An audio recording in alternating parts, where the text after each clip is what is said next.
All right, so we are doing a deep dive today on a cable, and the first thing you'll notice is the price tag. It's $1,355. For a cable, yeah. We're talking about the NTI 200-meter MPO fiber assembly, and I guess the mission here is to figure out what kind of cable costs that much. Well, if you're thinking about your TV at home, it is a staggering price.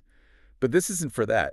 In Pro AV, you're not paying for a cable. You're paying for a guarantee. Exactly. You're paying to defy the limits of copper wire over a huge distance.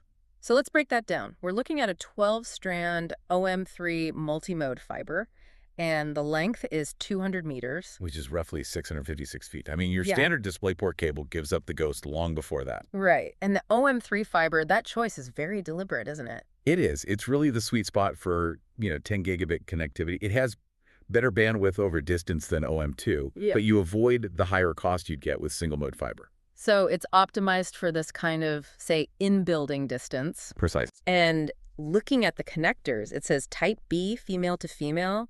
That sounds like a small detail, but it's crucial for the installer. Oh, it's a huge detail. Type B polarity means the cable flips the signal. Pin 1 goes to pin 12. Okay, and what does that do? It lets you connect the transmitter directly to a receiver without any extra hardware in the middle.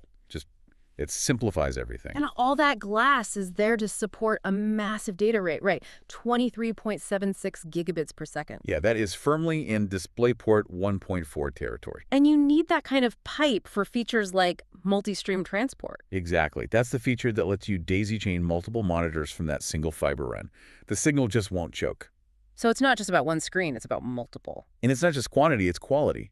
That bandwidth supports up to 36-bit deep color. Which would be impossible over copper at 600 feet. You'd get nothing, just digital snow. In terms of what you see on the screen, this gets us to Ultra HD 8K at 30 hertz, or the more common 4K at a solid 60 hertz.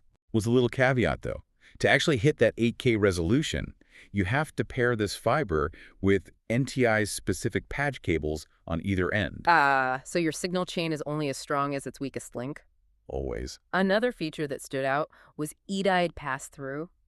That seems so basic, but I imagine at 200 meters, it's everything. It's the difference between a working display and a black screen. The computer in a server room has to know exactly what monitor is sitting 2 football fields away. So it can send the right signal. Right. This cable makes sure that handshake happens instantly. Now let's talk about the LSZH in the name. Low smoke, zero halogen. That tells you where this cable is meant to live.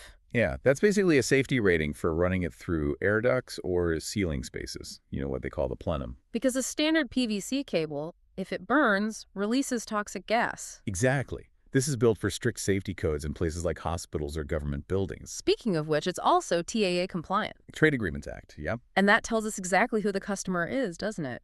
It does. It means it's eligible for U.S. government contracts.